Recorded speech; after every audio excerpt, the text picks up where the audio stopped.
Salut, bonjour à tous, soyez le bienvenu sur ma chaîne YouTube. Je m'appelle Shalom André et sur notre chaîne YouTube, nous parlons sur la technologie, beaucoup avec l'emphase le monde de la data. Du coup, data engineer, data scientist, BI, entre autres nomenclatures que nous pouvons rencontrer dans le monde de la data. Euh, Si vous n'êtes pas inscrit dans ma chaîne, s'il vous plaît, aidez-moi à grandir. Nous sommes là. Vous pouvez cliquer sur le bouton, comme vous le voyez, subscribe, inscrivez-vous, ou même en portugais, inscreva-se. Qui ne me connaît pas, je m'appelle Shalom, comme je viens bien de le dire. Je suis Microsoft Certified Trainer. Je suis instructeur certifié Microsoft. Je suis dans le monde de l'IT humblement. Je dis dès à 3 ans en plus. Dans beaucoup de casquettes comme consultant SQL, comme analyste de support la majorité des fois. J'ai plus de 5 certifications dans le monde de la data, AI, cloud, Power Platform, pardon.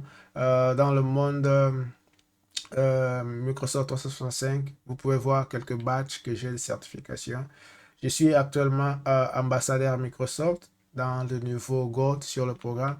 Et ce côté, si vous me voyez, moi, Shalom, avec un bassin ou une bassinée sur la tête avec des livres. Du coup, c'est une initiative que j'ai créée, surnommée Zungan Microsoft, d'où l'idée, c'est de partager des connaissances plus dans les technologies Microsoft, produits, services, comment ça fonctionne.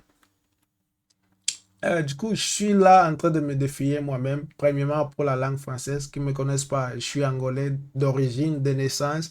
Du coup, ma première langue, c'est le portugais. Et le français, du coup, c'est un défi chaque jour. Je le parle, mais un peu, mais avec des vidéos, je vais m'améliorer chaque fois.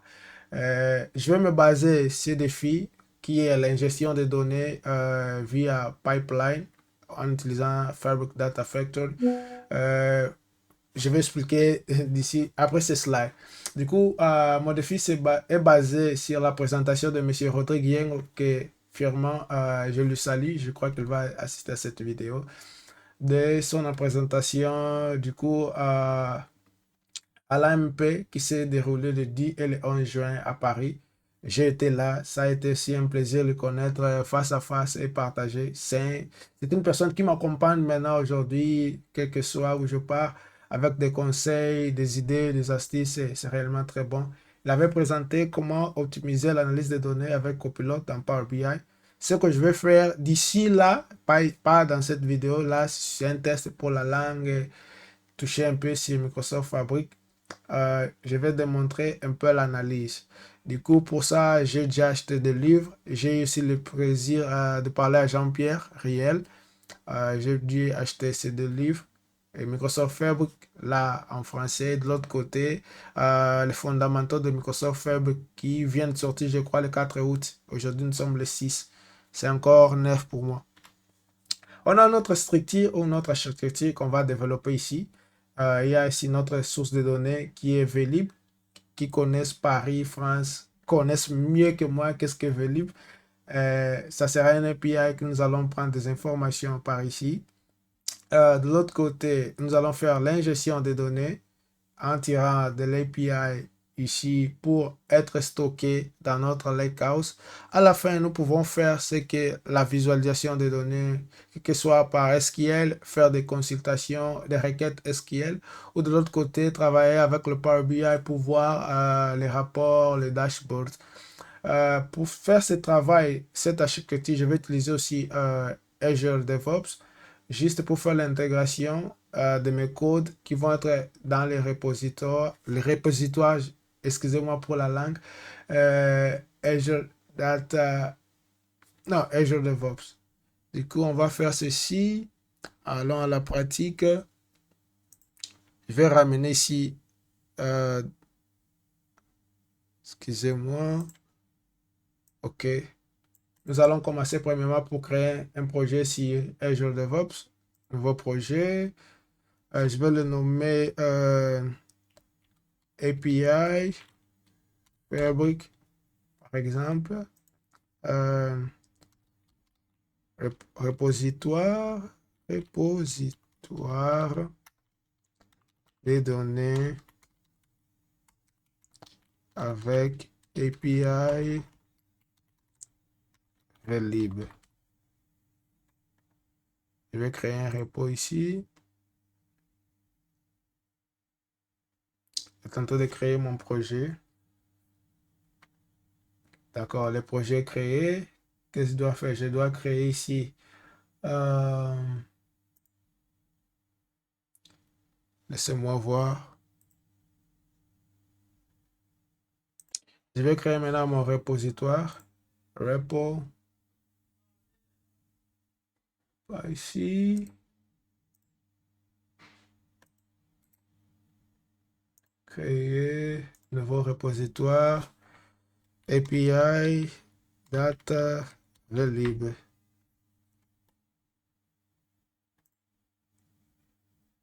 Ok, il est déjà créé ici. Qu'est-ce qu'on peut faire maintenant? On va appeler ici notre app fabric et on va commencer avec notre architecture.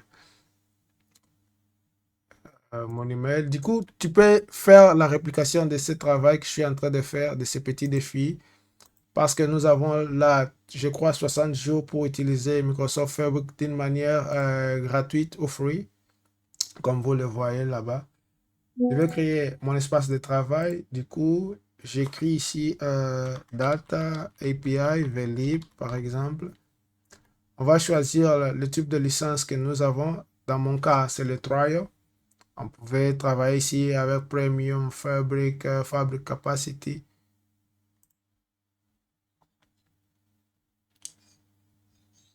D'accord. Après avoir créé ici mon groupe de travail, mon workspace, qu'est-ce que je vais faire? Je vais déjà faire l'intégration avec mon Azure DevOps. Du coup, j'ai Azure DevOps. Il y a mon compte qui est déjà là, mon compte ambassadeur. Je vais me connecter à ce compte. Quelle est l'organisation? Je crois que, laissez-moi voir quelle est l'organisation. C'est Shalom André, je crois. Shalom André. Les projets, c'est API Fabric. Mon repo, c'est API Data. OK. Il va être dans la branche main. Ça peut être celui-là ou bien créer. Non, ça peut être dans le main même. Et on va faire ici la connexion et la synchronisation. View the type below to learn Git branch. Laissez-moi voir.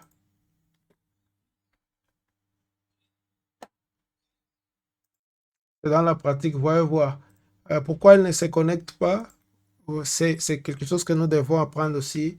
Et que le workspace où j'ai créé mon environnement, elle est différent de la région bien où je suis en train de, comment on dit ça en français, d'alloquer. Non, c'est pas ça. Par exemple, moi, je suis en France. De l'autre côté, où je vais faire mon intégration avec Azure DevOps, il est aux États-Unis. Il y a cette incompatibilité des régions. Du coup, je dois me mettre dans une même région pour que soit admis. Ce que je vais faire, c'est, je crois que j'ai un autre projet ici. Je vais créer ici par Fabric, Shalom Fabric Ipson, je crois que c'est dans la même région. Data API, Data Velib, Repo API, Data Velib. On va voir cette fois-ci si ça va marcher ou pas.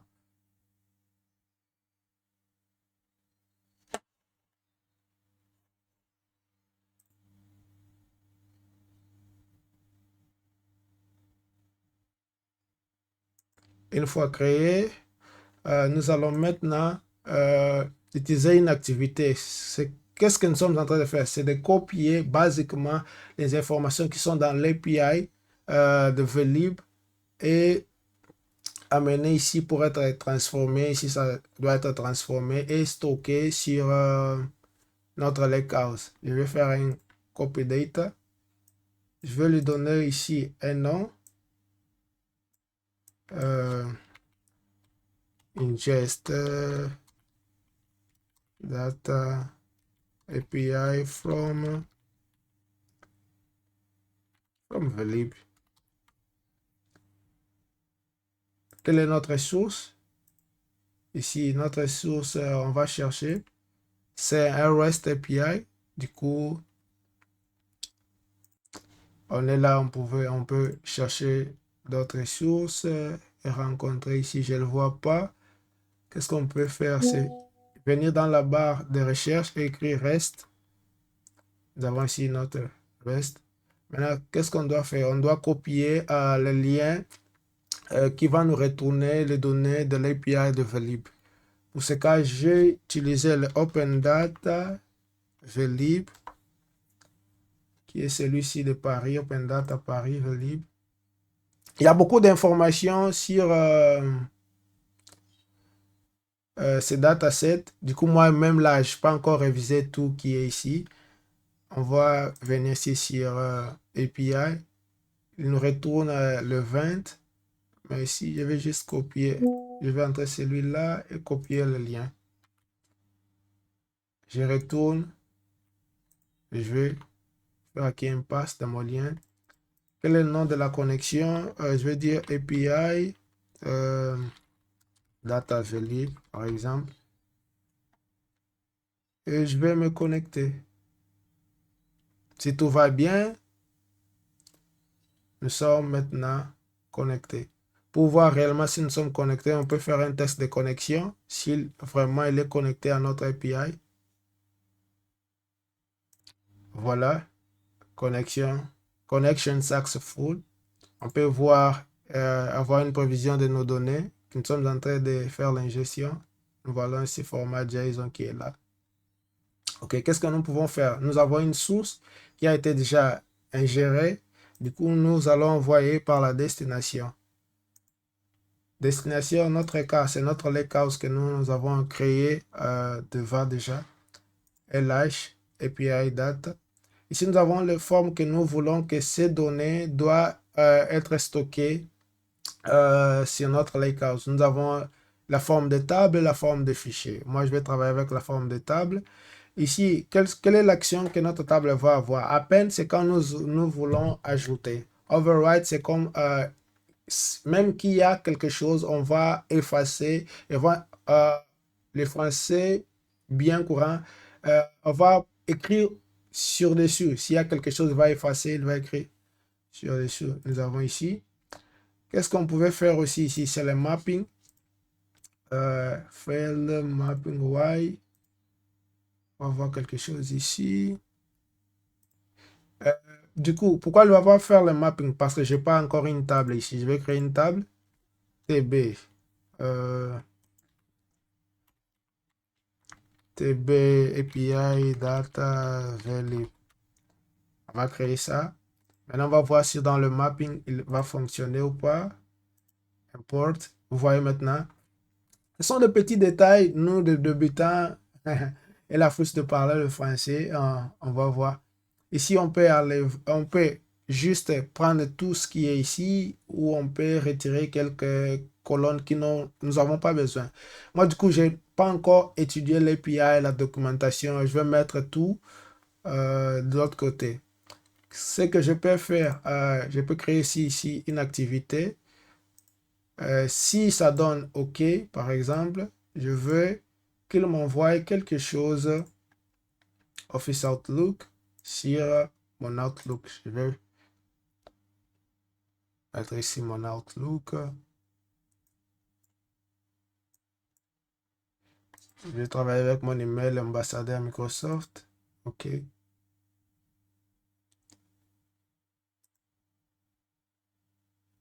C'est en train de charger. Mon email, c'est shalom quelque chose.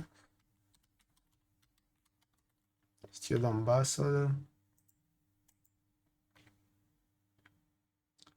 On va travailler le sujet. Ici, c'est moi voir. Et voici l'expression que je vais utiliser. Je vais écrire OK ici. Le texte, on teste dans le monde Fabric.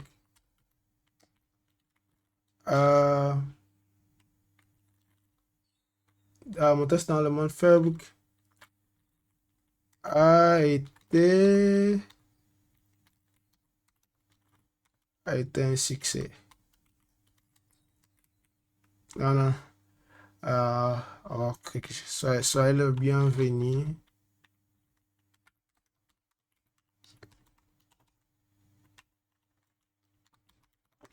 Dans le monde de la data, par exemple. Là, c'est plus beau. D'accord. Ce que nous pouvons faire maintenant, c'est quoi? C'est venir à Home, faire l'enregistrement de notre data pipeline. Maintenant, c'est la partie la plus... On va exécuter et on attend. Voilà. Le premier bloc a été fait avec succès. Le deuxième aussi a fait avec succès. On va d'abord... on passe sur Outlook pour voir ce qui a été bien fait. Laissez-moi voir mon Outlook. Ici, a été fait avec succès. Il nous envoie un message. Non? Outlook Student Ambassador.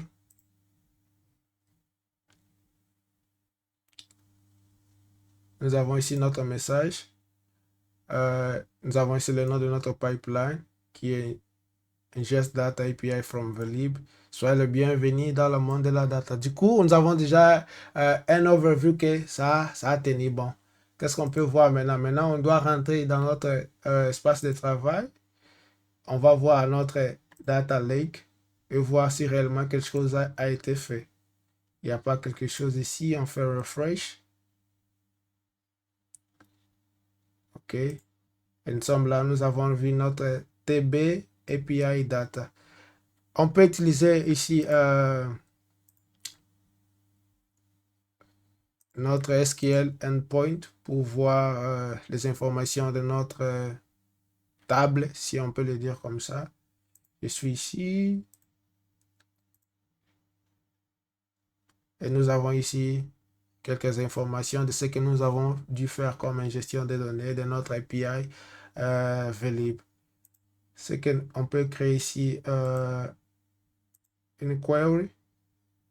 Du coup, nous avons les résultats de cette query. Ce que nous pouvons faire aussi en rentrant ici sur notre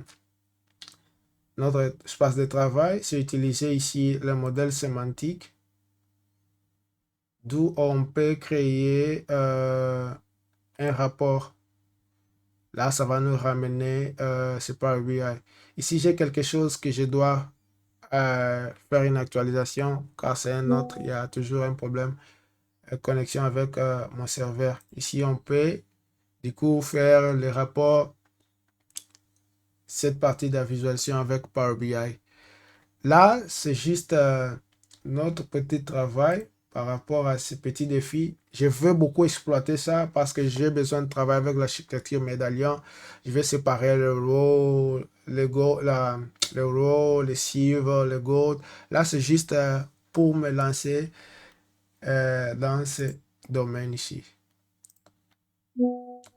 Sync branch, en labo, on va voir cette erreur avec vous.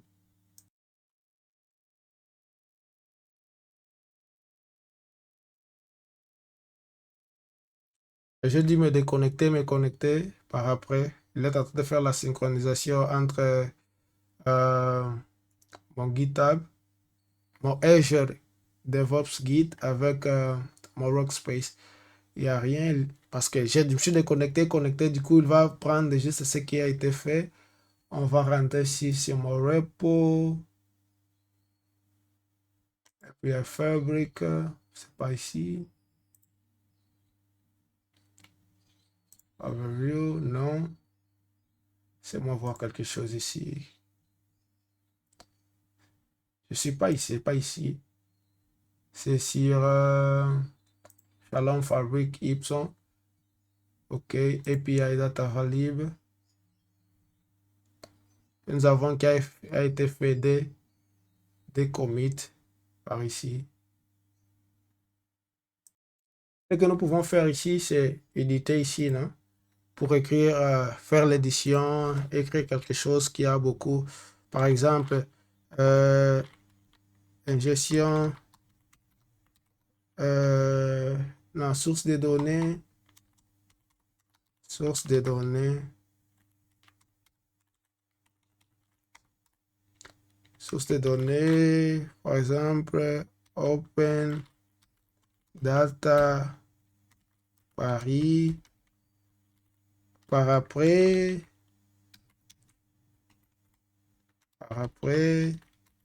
l'ingestion.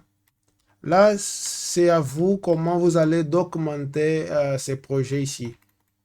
C'est un peu ça. Je vais faire je vais annuler ça. On vient sur notre repo. Et c'est ça nos fichiers que nous avons utilisés. Nous avons ici le Lakehouse et nous avons le pipeline que nous avons utilisé. Du coup, je tiens à vous remercier pour avoir assisté cette vidéo jusqu'à ce moment. Si ça vous plaît, ne laissez pas de liker cette vidéo, de partager avec des personnes qui sont en train de débuter sur Microsoft Facebook dans le monde de la data. Et nous nous voyons dans la prochaine vidéo. Merci.